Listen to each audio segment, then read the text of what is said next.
MCQs number 1 की बात करते हैं। The phase space is a dash dimensional space. Face space जो होती है वो कितनी डिमेंशनल स्पेस होती है? तो इसका जो करेक्ट आंसर है वो है डी, 6। नेक्स्ट बात करते हैं MCQs number 2। Maxwell Boltzmann statistic is applicable to the. Correct answer is A, identical distinguishable particles. Next बात करते हैं MCQs number 3। A point in the phase space और space can be represent with. Correct answer is C, the 3 position and the 3 momentum coordinates. MCQs number 4 की बात करते हैं। At the temperature T Kelvin, if a particle possesses the energy EI, then the Maxwell-Boltzmann distribution for it can be represented as alpha is equal to constant, K beta is the Boltzmann constant. So correct answer is 1 over exponential alpha exponential EI divided by KB multiplied by T temperature. A is the correct answer according to this statement. Next बात करते हैं MCQs number 5 की बात करते हैं। The Fermi Dirac distribution is applicable to. Fermi Dirac distribution जो है ये किन पार्टिकल्स के ऊपर एप्लीकेबल है? तो इसका जो करेक्ट आंसर है वो है b, indistinguishable particles. Correct answer is b. MCQs number 6 की बात करते हैं। The fermions possess a spin of. Fermion जो होते हैं उनकी स्पिन कैसी होती है, इस एमसीक्यूज में पूछा गया है। इसका जो करेक्ट आंसर है वो है b, half integral multiply of h cut. Very very important, b is the correct answer. MCQ number 7 की बात करते हैं। The Fermi Dirac distribution function of a particle possesses the energy E at the temperature T Kelvin is. इस MCQ में पूछा हुआ है Fermi Dirac distribution का जो फंक्शन है उसको हम किस तरह रिप्रेजेंट करते हैं according to energy E and temperature Kelvin T। The correct answer is b, 1 over 1 plus exponential E minus EF divided by KB Boltzmann multiplied by temperature. B is the correct answer. Next बात करते हैं MCQs number 8। Bose-Einstein statistic is applicable to the। correct answer is B, identical indistinguishable particles. very important, B is the correct answer. MCQ number 9 की बात करते हैं। Bosons possesses a spin of। Bosons जो होते हैं पार्टिकल्स उनकी spin कैसी होती है? Correct answer is A, integral multiples of h cut. A is the correct answer. Next बात करते हैं MCQs number 10। For a particle of the energy EI, the Bose-Einstein distribution can be represented as alpha beta constants. KB is the Boltzmann constant. According to this statement, the correct relation of the Bose-Einstein distribution function, correct answer is B, 1 over exponential alpha exponential EI divided by KB multiplied by temperature. KB is the Boltzmann constant, -1. Next बात करते हैं MCQs number 11। The free electron in a metal follow dash distribution. Metals के अंदर जो free electrons होते हैं वो किस डिस्ट्रीब्यूशन को फॉलो करते हैं? Correct answer is b, Fermi Dirac distribution. Very important. MCQs number 12। At 0 Kelvin the probability of an electron in the Fermi energy level is. 0 Kelvin के ऊपर जो प्रोबेबिलिटी ऑफ एन इलेक्ट्रॉन है in the Fermi energy level के मुताबिक वो कितनी होती है? Correct answer is 1, C is the correct answer.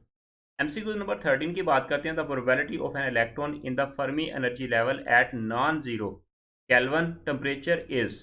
According to this statement कि फर्मी एनर्जी लेवल जो है वो नॉन जीरो, इट मीन्स कि वो जीरो नहीं होता वहां पे Kelvin टेम्परेचर, तो उस वक्त प्रोबेबिलिटी ऑफ इलेक्ट्रॉन की वैल्यू कितनी होगी? Correct answer is 0.5, it mean half. B is the correct answer. MCQ number 14 की बात करते हैं। The expression for the density of the electron state at the energy E can be represent as.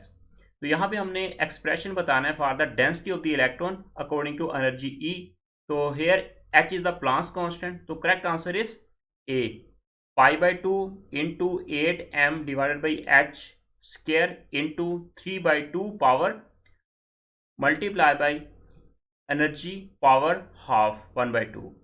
Here m is the mass, h is the Boltzmann constant and E is the energy. A is the correct answer. MCQ number next बात कर लेते हैं 15. A black body is, black body जो होती है वो कैसी होती है? करेक्ट आंसर इसका है C, both A and B. A is a body that observe all the wavelength of the radiation incident on it at low temperature, and B correct answer is at body that emit the different wavelength of the radiation at the high temperature. So both A and B are the correct answer. C is the correct answer, both A and B. MCQ number 16 की बात करते हैं. If the temperature of a black body is increased, then the intensity of the radiation for each wavelength of the radiation is, correct answer is C, increase होगी उस वक्त. Each radiation की value जो होगी वो increase होगी wavelength की value.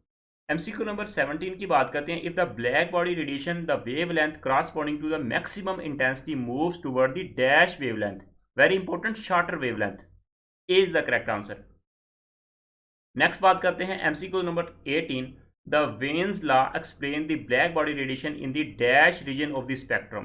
Correct answer is shorter wavelength region, is the correct answer. Very very important MCQs 18. Next बात करते हैं MCQs number 19. The Planck's black body radiation distribution can be represent as. इस MCQs में Planck's black body radiation distribution का जो function है, जो mathematically form है, उसको हमने यहाँ पे बताना है. कौन सा करेक्ट आंसर है? Correct answer is B, 8 pi c speed of light multiply by h Planck's constant divided by lambda की power 5 into 1 over exponential h sigma divided by exponential h Planck's constant, gamma divided by kb Boltzmann constant, T is the temperature -1 into d lambda. B is the correct answer. MCQ number 20 की बात करते हैं. Rayleigh Jeans explain the black body radiation based on dash of energy, very very important, equipartition, is the correct answer. 21 MCQs की बात करते हैं. Rayleigh Jeans law is applicable to dash wavelength region of the spectrum. According to this statement, correct answer is b, longer wavelength region of spectrum. B is the correct answer. MCQ number 22 की बात करते हैं. Planck's law is applicable to dash spectrum of the black body radiation. Correct answer is entire, complete spectrum of the black body radiation. A is the correct answer. MCQ number 23 की बात करते हैं. Quantum theory successfully explain. Correct answer is D, all of above. A is the interference and diffraction. B is the polarization and the black body radiation. C is the photoelectric effect and Compton effect. So D is the correct answer. MCQ number 24 की बात करते हैं. Dual nature particle and wave of the matter was proposed by the, correct answer is D, Broglie. A is the correct answer. MCQ number 25 की बात करते हैं. The wavelength associated with the particle of mass m moving with the velocity v is, here h is the Planck's constant. So correct answer is B, h divided by mv. h is the Planck's constant.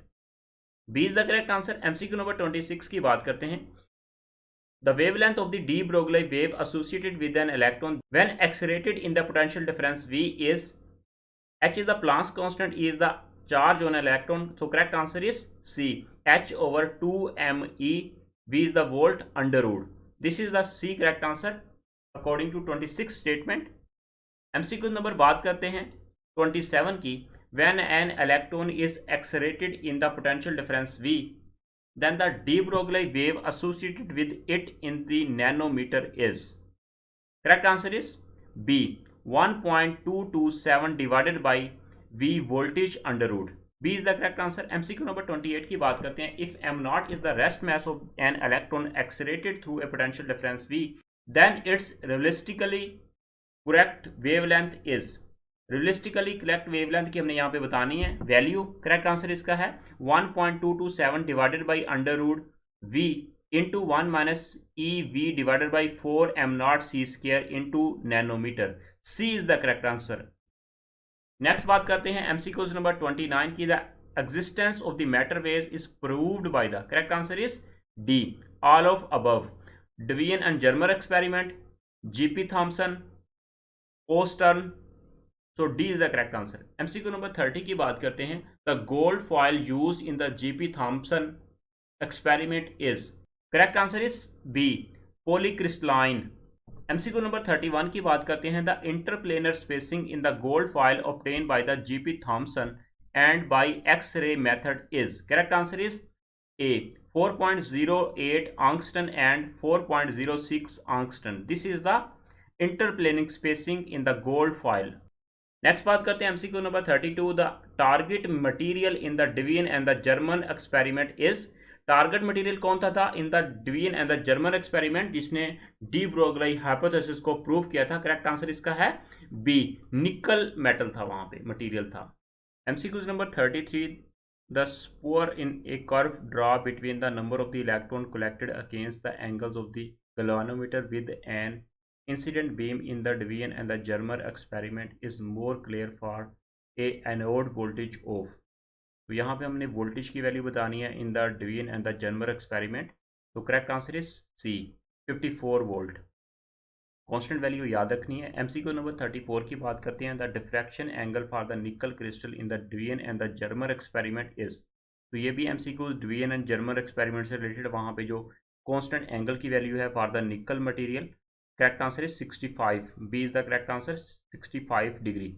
MCQ number 35 की बात करते हैं. Schrodinger wave equation for a particle of mass m having the energy E moving along x axis is. यहाँ पे हमने Schrodinger wave equation बतानी है. यहाँ पे correct answer is A. Wave function double derivative with respect to x plus 2m divided by h cut square into e minus b into wave function is equal to 0. This is the Schrödinger wave equation for the particle of the mass m having the energy E moving along the x-axis. MCQ number बात करते हैं 36 की. The wave function psi associated with a moving particle is. Correct answer is D. All of the above.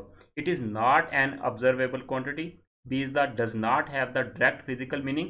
C is the it is a complex quantity. D is the all of these. So D is the correct answer. Next बात करते हैं 37 MCQs. By solving one dimensional Schrodinger time independent wave equation for a particle in the well gives.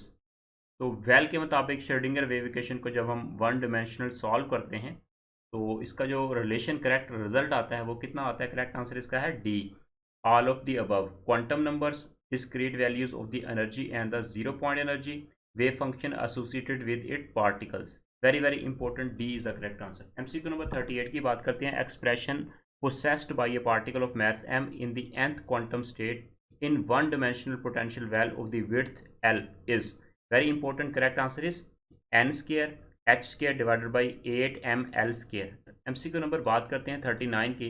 In GP Thomson experiment dash particle are used for the diffraction. Correct answer is slow electron. C is the correct answer. MCQ number 40 की बात करते हैं. In the photo electric effect absorption और the emission of the energy take place. Correct answer is A. In the form of the packets of the energy called the quanta.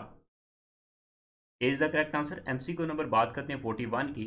When an electron is accelerated through a potential difference of 100 volt, then it is associated with a wave of wavelength equal to. Very important. constant value याद रखनी है. Correct answer is B. 0.1227 nanometre is the wavelength. MCQ number बात करते हैं 42 की. Dash proposed matter waves but he did not prove it experimentally. Correct answer is C. De Broglie. After that Devian and German experiment ने ये प्रूव किया था. De Broglie hypothesis both dual nature of the particle as well as wave. MCQ number बात करते हैं 43 की. Interplanar spacing of the gold foil obtain by the GP Thomson method agree very well with that obtain by the dash method. Correct answer is X-ray method. B is the correct answer.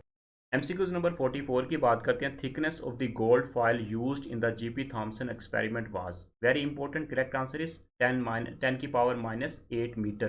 This is the thickness of the gold foil used in the GP Thomson experiment. MCQ number 45 की बात करते हैं. Original aim of the Devian and the German experiment was to find the dash by a metal target. Correct answer is A. Intensity of the scattered electron.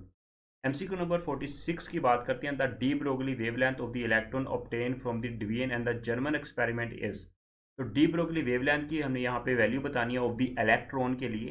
तो इसका जो correct answer है by the Devian and German experiment 0.65 nanometer is the wavelength of the electron.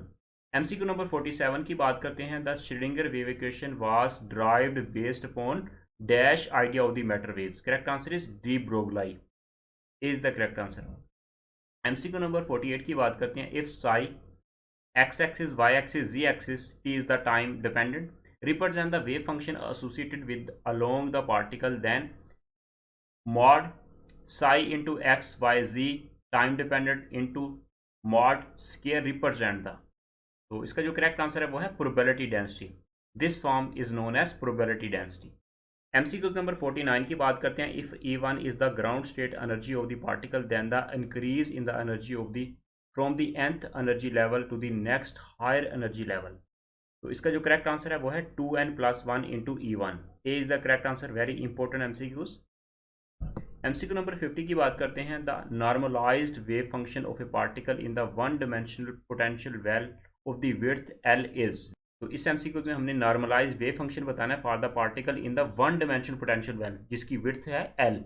तो इसका correct answer होगा 2/L √ sin n pi x divided by L. Very very important. Last time PPSC lecturer के physics के exam में ये MCQs पूछा गया था। D is the correct answer. MCQ number 51 की बात करते हैं। The most probable portion of a particle in the one dimensional potential well of the width L in the first quantum state is. Correct answer is C, L/2। Very important MCQs 51। तो ये तो थे very very most important MCQs from the statistical mechanics and quantum mechanics से related MSc का हमारा topic था। तो उम्मीद करता हूँ कि एमसीक्यूज आपके पीपीएससी फिजिक्स लेक्चरर के टेस्ट में या किसी भी तरह के फिजिक्स के कॉम्पिटिटिव एग्जाम की आप प्रिपरेशन कर रहे हैं उनमें एमसीक्यूज आपकी काफ़ी हेल्प करेंगे। तो इंशाल्लाह मिलते हैं नेक्स्ट वीडियो में। अल्लाह हाफिज़।